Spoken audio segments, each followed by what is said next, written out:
That sounds great. Hello everyone and welcome back to That Sounds Great. As you may know, in this season we're giving away some fantastic prizes in every single episode, including a Sibelius artist license and $100 worth of Avid merchandise. And at the end of the season we'll also be giving one lucky winner an Mbox Studio, which also comes with a 1-year Pro Tools Studio license. All you have to do is click the link below and sign up to be in with a chance. Then tune in each week to find out if you're a winner. For those of you that don't know, Sibelius is an extremely powerful music notation software that allows you to compose, arrange and orchestrate, as well as publish music. And if you're a producer, it's worth noting that there are tons of instrument sounds to choose from and you have absolute control over every single note. So make sure you click the link in the description for your chance to win these awesome prizes. And also check the description of this episode to see if you're a lucky winner today. But don't worry, if you're not selected, you may win in the next episode. So without any further ado, G, please tell us a little bit more about our guest today. Yep. Welcome to the show, everyone. I'd like to introduce today's guest, who's an incredible producer that specialises in drill music. He's released hundreds of beats that have accumulated over 34 million views on his YouTube channel, and he's worked with the likes of Digga D, RodWave and Souljaboy as well. Welcome to the show, bro. Thank you for having me. Amazing, man. Look, we're super excited about having a chat with you today, bro. And first of all, we're going to go into the question. We need a little bit of an introduction to yourself, as well as how you first started kind of producing drill music and what drew you to that genre specifically. Okay, what do you want to know first? Oh, an intro to yourself, man. Yeah, tell everyone about yourself and what got you started.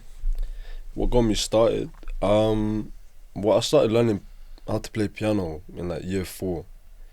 My parents made me do it, and at first I didn't want to do it, but yeah, they just forced me to get lessons, and I think that was the best thing for me being a producer, because like, I learned how to use keys, like how to put 808s in keys, stuff like that. It helped me a lot. But in terms of starting producing, I started because of GCSE music. No way. Wow. Yeah. Wow. From school days? From school. Wow, man. Wow. That got you started. What kind of music were you creating back then? So we had to create 2 compositions for the GCSE. And one was like world music and the other one was like electronic hip hop. So one of them I made this like I used to listen to like Trap Nation and stuff. Oh yeah, wow. The sort of EDM, sort of dubstep, whatever you call it. And I tried to make something like that. Obviously it was nowhere near as good. But I spent like 3 months making that one beat. Become a perfectionist, don't you? I ended up getting an A, like A star for that. Nice. For the round of applause. Yeah, literally. for the compositions, yeah, I got like 100 out of 100. But I didn't do as well on the normal exam for the GCSE. But that was like to do with answering questions about Mozart and stuff. But yeah, I just started learning from that, and I really enjoyed the software I was using. So I just downloaded it at my MacBook at home. Wow. And that got you started. Yeah. So at what point did you like discover drill then, and what drew you towards that genre? I mean, I always knew about drill because it was sort of happening around me. Like I'm from London, so people were making drill. I started listening to it maybe like year 8, year 9, and I know. Once I started making beats, I was like, oh, it would be cool if I could start making drill beats. So I made a few drill beats in the beginning. They were not good at all, but you got to start somewhere. Yeah, you got to start somewhere. And a quick question I had. So I know you said you learnt piano, right? Is the first instrument. So a lot of the theory from that, is that being influenced in drill music now as well when you're making drill?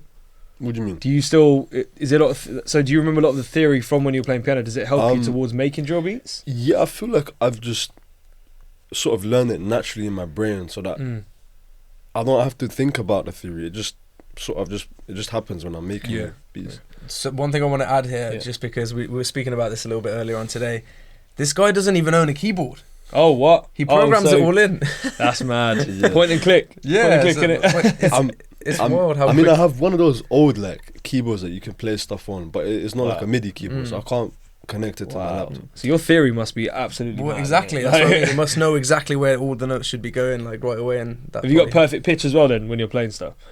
I mean, I guess so, yeah. Wow, that's incredible, that's man. Sick, man. What is your creative process like when you're working on a new beat or an instrumental for a drill track? Like, how do you get started? To be honest, like at the moment, I use a lot of samples, like like from my YouTube.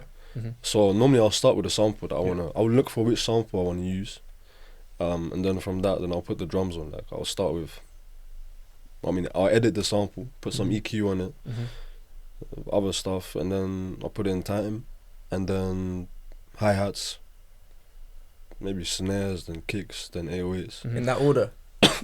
Normally, roughly that order. It doesn't have to be always in that order. Yeah. But something like that. Then I'll put effects on, then I'll put like mixer effects and master, all that stuff. And yeah. It makes it sound so easy. I know it does, man. And did you learn all of this kind of yourself? Did YouTube help? Like, how did you actually pick all this up? Or was it just going to sessions and put yourself in the deep end? I mean, in the beginning, it was a lot of YouTube. Like back when I was doing my GCSE, that's when I was using lots of YouTube. Then after that, sort of the YouTube got less, and I started just, I don't know. But like I feel like once you get the fundamentals of the software, then you can sort of learn it by yourself. But then from then on, it was like I would learn stuff from other producers I didn't know. They would tell me stuff when I went to the studio, or like I'd get sounds from other producers that weren't really available, like if you were just on the internet. And sound selection is like important. Do you ever like find yourself crafting your own sort of sound elements as well? Because I know you sell sound packs and stuff as well. I mean, sometimes, yeah. Like I've got a few sounds that I've like made myself, sort of thing. But mostly most of the sounds I use, you can find them online. Okay. Yeah. And we should get him to do a sonic drop back soon, right? Yeah, for sure. So I want to touch on 808. Obviously, a lot of our viewers and listeners, you know, they love using 808s in different different genres and stuff. But we want to touch on it in drill music. And how important is an 808 in drill music? Like, can you make drill music without an 808? I mean, technically you can now with like the more melodic chill beats. You can Has it been done? Yeah. Oh, okay. I was going to get first little dip in it. But obviously I can't make a beat without 808. Okay. Like there's no way I'll do that. Like I made this there was this one beat, I used the sample "Wait for You" by Future and Drake. Oh yeah. And I made a drill beat out of it. And then my boy from New York, he's an engineer and producer, A.O. Lucas, he changed it around and got an artist on it. But then there was no 808s. I was like, what do you do to the 808s? It sounded better with the 808s. I was like, what do you mean? It sounded better without the 808s? That's what he said, yeah. Oh, wow. It sounded fine either way, but I prefer it with the 808s. Like. Was that to give space to the artist though, would you think? I guess. Yeah. Yeah, because it's sort of like a very chill sample. The 808s are sort of like a heavy thing to add to it. So it's like he wanted it more of a chill vibe. I wanted it to still be like chill. But no, with like normal drill beats, you can't go without 808. Nah. Yeah, especially if like them piano dark drill beats. Yeah, it's part of the culture now as well. It is. And oh no, sorry, after you, man. Especially if you're listening in the car, bro. Like all these new sort of like Digga D, like Buta B, them lot.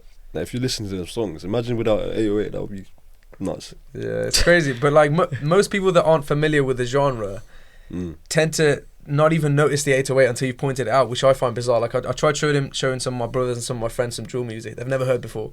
I'm like, do you hear the 808? They're like, what's that? I'm like, that doo-doo-doo that you hear, and they're like, oh, that. And I'm like, how did you not notice that? It's crazy. Well, you have to explain it to them like it's the bass. And I feel like we take, like, as producers or musicians, we take for granted like our knowledge of it, because most normal people don't have any clue like what a hi-hat or any of the sounds are. Yeah, you don't really notice the beat. Yeah, you only really notice the beat when you make beats yourself. But if you ask a normal person, like they might hear the melody. Like, oh, that sounds good. But I doubt they notice like the little sounds and effects. And you touched on samples a little bit earlier. How do you go about choosing the sample and for your track? Do you have like nostalgic moments when you think back to your favorite cartoon, or like do you speak to friends and see what's trending? Like how do you go about that? Literally like a mix of everything, like a bit of that. Sometimes I'll just go on TikTok and see what's popping or trending. That's smart. And I do that for my YouTube. But obviously I'll find samples that like sound good. If I find them randomly like on an Instagram reel or like I don't know, some video game, it could be anywhere. You just find what sounds good. I was gonna say, like on the Instagram and Reels thing, I've seen this thing that people recently started to do. Like they'll play a loop, like a guitar or piano, and they'll get people to say like, use this sample with a beat. And the comments and the other videos going, I was like, wow, this is smart marketing, isn't it? Like absolutely wicked. Do you often collaborate with other artists and stuff that made like a really cool sample or a catchy sample? Like producers or artists? Well, producer or artists. I mean, I collab with a lot of producers, and obviously a lot of artists jump on my beats. Yeah, like there's a lot of producers that make really good loops. So like, I don't even find the point of making my own ones unless like it's something really crazy. But there's a lot of guys who make like wicked loops out there. Do you have like a core team of producers that you collaborate with often? I wouldn't say I have a core team. If someone sends me a fire sample or like a loop, then I'll use it. But there's like a few that I've worked in the past, like Kapul, I think he's from Poland. Okay. He's really good. There's a guy called Paul Beats. There's a few of them, to be honest. But Yoshi, he's really good as well. Yeah, lots of guys, talented guys. Nice. So the drill music scene obviously is I'm not, you're more familiar with the drill music scene than I am, but how do you stay up to date with kind of latest trends and sounds and stuff like that in the drill music scene? Like obviously you have social media, and how do you incorporate so I'm guessing in drill music as well, similar to trap and stuff, everything is slowly moving to a certain sound, or it changes. It doesn't stay the same from the day one of drill, right? So how do you stay current and stay up to date with it? Is it by working with more artists or kind of collabing? How was your process of staying up to date with kind of your production and keeping it current? I feel like I sort of see everything happening around me on Instagram and like TikTok mainly. You're following the right people. Yeah, sort of like all these. There's a lot of like New York drill pages. They post all like the latest news and stuff, so I keep up to date like that. Yeah. But also sometimes I need to like push myself to go out there and look for what's happening. Right. Because there might be like there's times where there's been some sort of trend that's happened, and I haven't even noticed it. Really? Wow. And I sort of feel like, oh shit, I missed out. Yeah. But well, what kind of trends? Can you remember any? Just sort of like certain samples or certain types of beats. But I've never really missed out badly.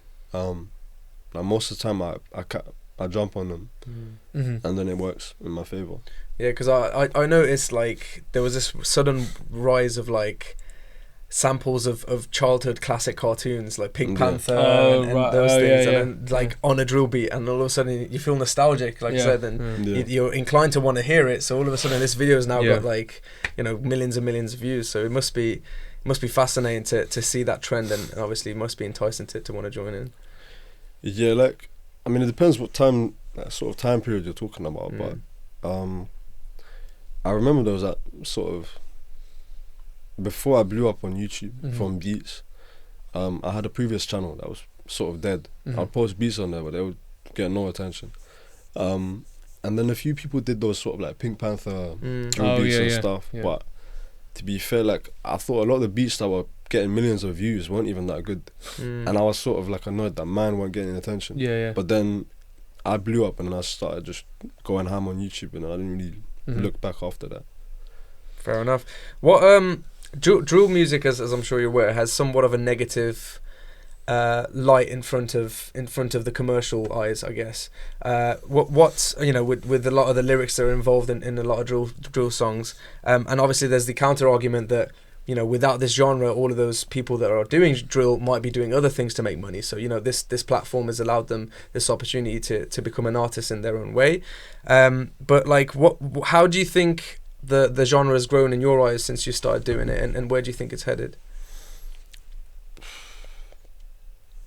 I feel like, obviously, if you look at where it started, when it's compared to where it is now, it's become a lot more commercial, and it's opened up a lot more space for commercial artists rather than just the drill that it was back in like 15, 16. So I think it's become a good thing. But also in some ways, like I don't necessarily like all the commercial drill songs. Like a lot of them are a bit too sort of commercialized, and turn into like sort of kids songs, and it's not really drill anymore. It sort of lacks the authentic aspect. But in a sense, it's like opened up a lot of opportunities for people. So I don't think it's a bad thing.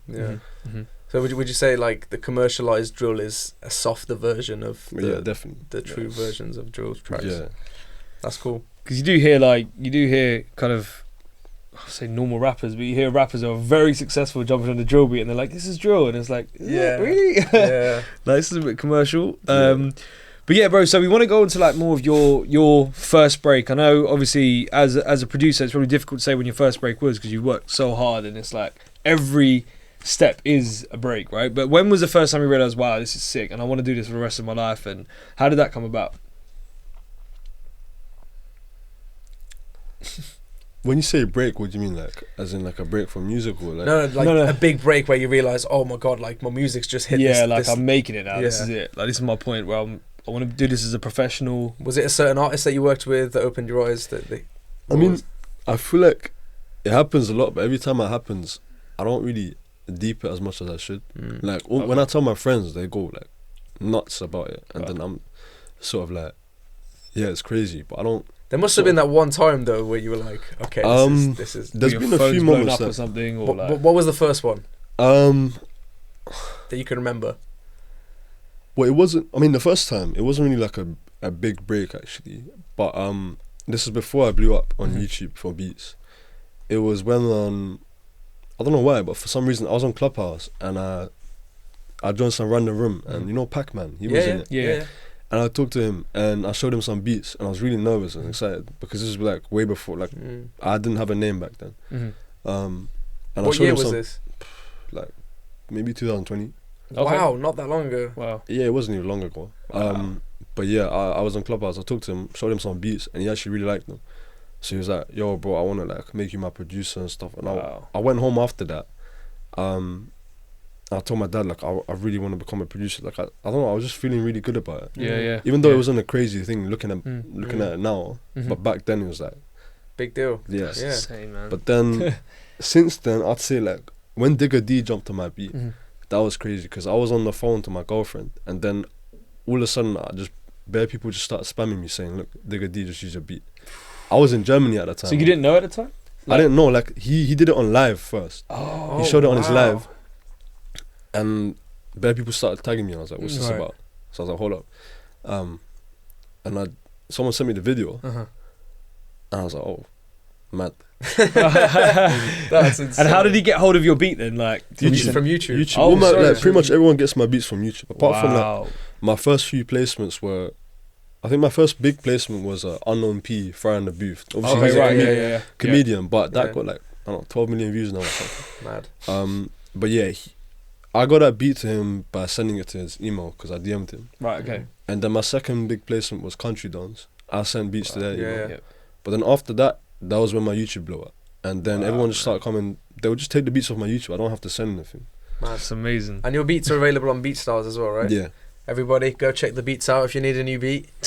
Crack on. That's a smart like marketing thing, though, man. Like, Yeah. you know, like you just said, like you don't have to send your beats out now. Send Yeah. packs. I mean- People are just active on your account, and that's a good way to look at it. Yeah, Yeah. and I can imagine having that easy access allows for a lot of people to instantly sort of find your beats and make their own music with it as well. Yeah. So speaking about your YouTube channel, you recently hit 100k subscribers. Round of applause, ladies and gents. Round of applause. Thank you. Huge congrats, first of all. That's an amazing achievement, man. I know that you've It probably is. been grinding a lot to get there. But what I wanted to know is actually, I was hoping you could tell us a little bit about your perseverance and what it took to get to that stage and how often you were uploading beats. So sort of back when I had my previous channel, the Dead channel, that wasn't really blowing up. I was so inconsistent with beats because I didn't really have any motivation to post them. So I'd post like once every few weeks. Yeah.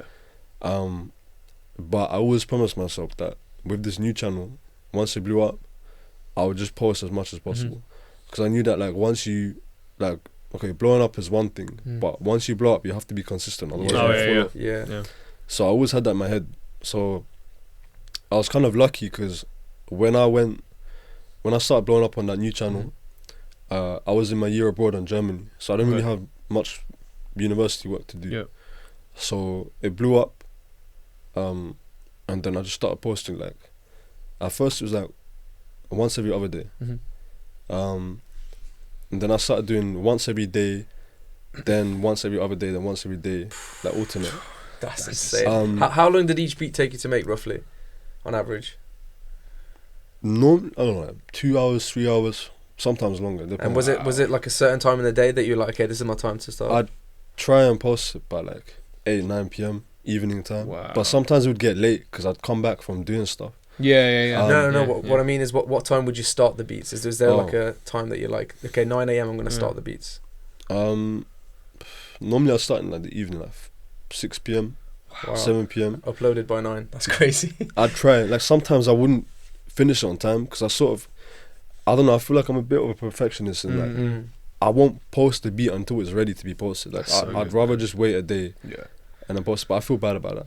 But I feel like you must have got to a really good place with that mindset, in the sense that there's a lot of people who go months without thinking the song's ready. Like you must have got to a point where you know what's required for a finished beat, and to have that understanding, I think, is really crucial in the music industry. Because how many songs have people got in their banks and you know that they haven't released because they think it's unfinished? And how do you like? So obviously you would have, let's say, I don't know, 1,000 people going onto beat and using it. How do you kind of work that out? Obviously you would have your own strategy of how an artist would lease something or whatever it would be. But can multiple artists use the same beat from your channel as well?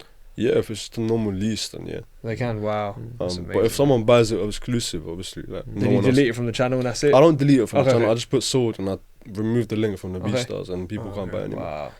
And do you have different prices for exclusive purchases or for different beats, or is it like one cost across all the beats? Normally round about the same price. Is it? But it depends. On BeatStars it's like maybe 2,500. But it's negotiable.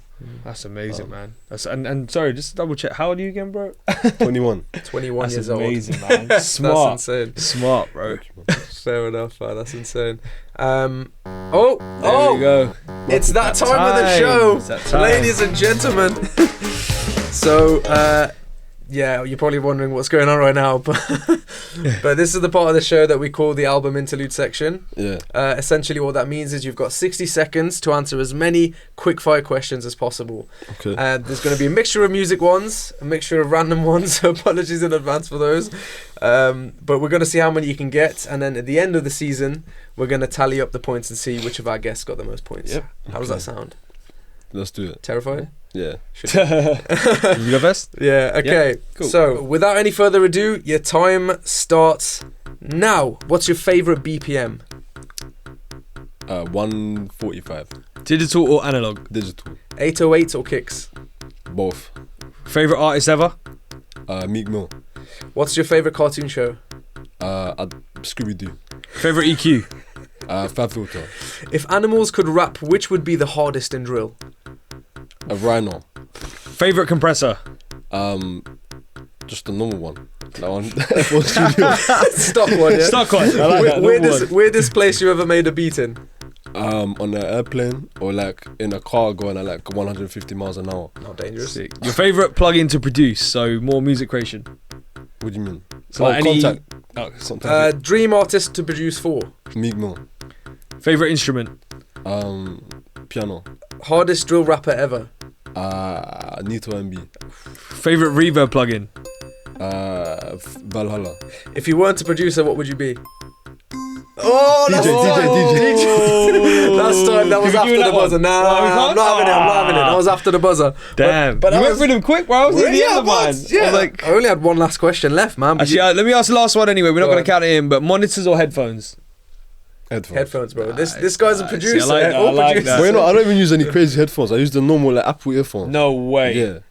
Bro, how do you get those sounds on your beats? I feel like you don't need anything crazy. Like people. There you go. There you go, guys. You don't need all that expensive gear. Stock plugins, stock compressors, the normal ones. To be fair, I don't even mix on headphones that often. I normally just use the MacBook speakers. Like that's smart. But everyone's going to be listening to it on there, right? So yeah. And normally they're really good speakers as well. Like you don't need anything crazy. Just so you have no monitors at yours either? I have. You do?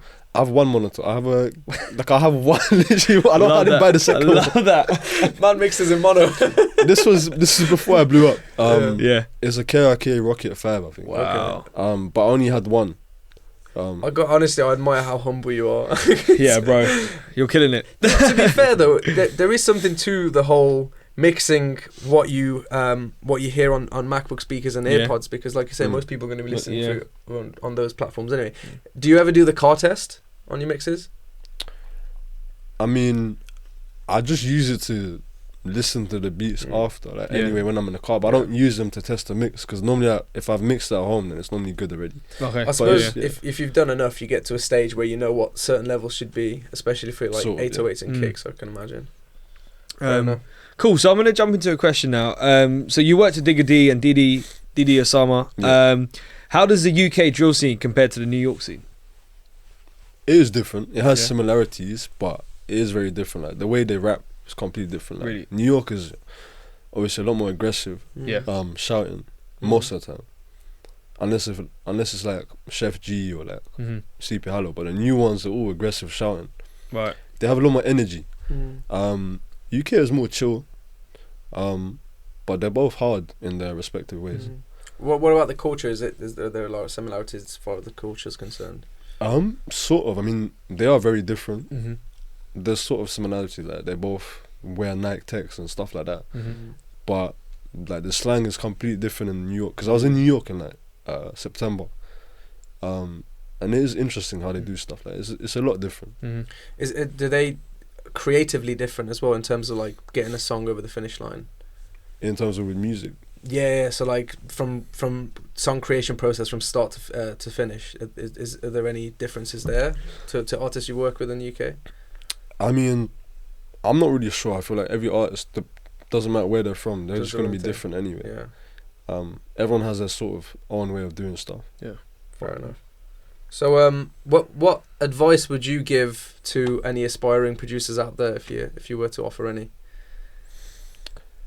Find a way to blow up, and then once you blow up, just be consistent. It's great advice. I love that. Literally, like, you can't argue with that. That's amazing.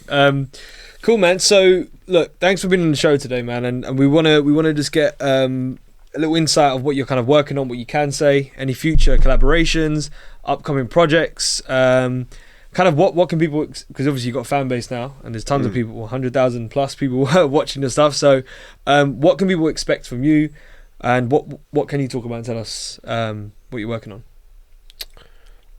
I mean, most of the stuff most of the songs that rappers use like my beats for, I don't even have any idea about them until they're already made.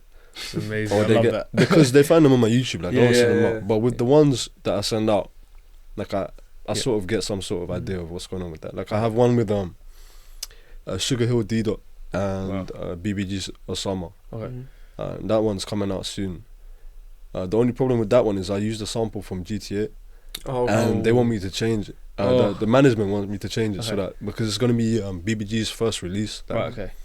After getting signed. Oh wow. Okay. So they don't want the any label, they don't want any copyright. Yeah. So I have to change the sample, but with the same beat. So I don't know what I'm gonna do with that, but I'm gonna find something. Yeah, it's gonna be interesting though. How do you go about, like, when you're creating that new beat? Do you have a specific artist in mind that you can imagine jumping on the track, or do you just like go with the flow of the sample that you started with? Like sometimes if I'm making a beat for an artist, then yeah. But most of the time, like I make beats based on the sample, and I just try and fit the drums to match the sample and what I would like on it. I don't really think about an artist. Yeah. Like I've noticed before my YouTube channel blew up, before when I was using the other channel, I would make beats to sort of be in that sort of artist style. Yeah. And I'd send them to the artists, and most of the time they wouldn't get used. But now, like, I'm making beats in like any random style. Like it can be my own style. And then the artists that I wanted to jump on before are jumping on those beats, which they're not even their style. Wow. So that's wild, because I guess some artists as well want to change their style at times to stay relevant and trendy. Because I feel like before, what I was sort of doing, and I think a lot of producers are sort of guilty of it, is like you hear a song made by a specific artist, and then if you want to send a pack to that artist, you just start making beats that sound exactly like the beat that he used. But why would he want that? He would want to have different songs, right? Yeah. So I found that by making like my own beats on YouTube, and they can be like so, like, I don't know, random. Yeah. Whatever style, the artists start jumping on those sort of beats that have nothing to do with them anyway. So smart, man. That's I don't know. What advice do you have as well for people that are trying to get their YouTube channel to blow? Like how did you get yours over the finish line? I mean, to be fair, man, I was sort of just lucky. Like I didn't expect it to blow. This was like Was it just a consistency thing, or? so this was it was October 2021, and I was still using my old channel, and I made a drill remix of this sample that was blowing up on TikTok. I think Showbeats did one as well. Shout out to him, that's my boy. And his one blew up on TikTok, but he didn't make a full version. So I was like, okay, let me make a full version of this remix. And I posted it on my channel, but I didn't realize I posted on the wrong channel. So I'd made this new channel, but I hadn't used it. I went back to posting on the old channel. But then I accidentally uploaded this remix on the new channel, and then I logged out and I logged back into my old channel, the dead one. And then nothing happened. Like, a couple of days later, I saw a notification on my email saying that there was a comment from the new channel. I was like, okay, what's this? So I logged into my new channel, and then the beat was on like 40k views in 2 days. What? Bear in mind, that was a new channel, like from scratch. It had like 50 subscribers, and those were just people who came from my Instagram. Damn. And then after that, it just blew up. It got like 2 million views in 2 weeks or something. Oh my god, man. And then from that, I was like, okay, my channel's blowing up. I have to keep posting. So I just kept posting. So your very first video. Wow. Yeah, I was lucky. 2 million views. So what's the most views you've got on a video so far then? On a beat? Highest, yeah. Probably that one. I think it got to like 2.7 million views, and they got taken down after a month. Oh, No man. Like, one of like physically copied it, copyrighted it. They took it No down. way. But then That must have happened to you a fair amount if you're using no, that was samples. the only time it got taken down. Wow. Because I think they like that only happens when they physically see it. Oh, Because really? it was blown up on TikTok. Yeah. And it wasn't just my version they took down. They took down all the versions of All that the remix. Like, No way. Wow. but yeah, apart from that, like I've got another beat with 2.3 million views, and then one with like 1.9, something like that. Wow, man. Wow. That's impressive, It bro. must have been. Well, I was gonna say it must have been gutting having that taken down, but I guess you already got what you wanted out of it. But Yeah, like- they took it down. It was fine. Like I got the subscribers from it. Yeah. I got that was the boost that I needed for my channel. Now. Yeah. And what was the growth rate like in terms of your subscribers? Did it go like 100 a It week? was or- really good. Like back then, I can't remember exactly. I think that month I got something like 10k subscribers. Ooh, and then, man. How many beats did you post in that month?